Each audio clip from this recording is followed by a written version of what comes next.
Sy is besig om fasie te raak, so ek gaan haar nou optel en kyk of sy wil drink. Dit is ontbyt vanoggend.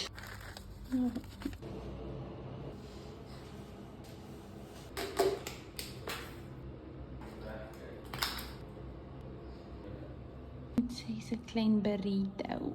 Michael het nou die tassekar toe gevat en gou 'n karstoeltjie gaan kry. Sy het hier die mooiste babadogtertjie ooit, so ek kan dit nie glo nie. Sy is so mooi. Ons wag nou vir Michael en raai wat eet ek vandag.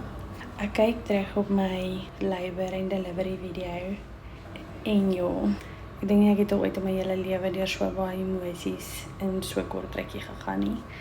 Maar ek is so bly ons het dit op video van ons so baie goed wat ek voel ek al klaar van het vergeet het, wat my brein net uitsny. Maar ek so happy, ons is so smoorverlief op haar. Sy is amazing, sy is so soet. Okay, ons is reg om my te gaan. Okay. Dis nou nie die gemaklikste. Jy gaan nog so titteltjie moet opskuif.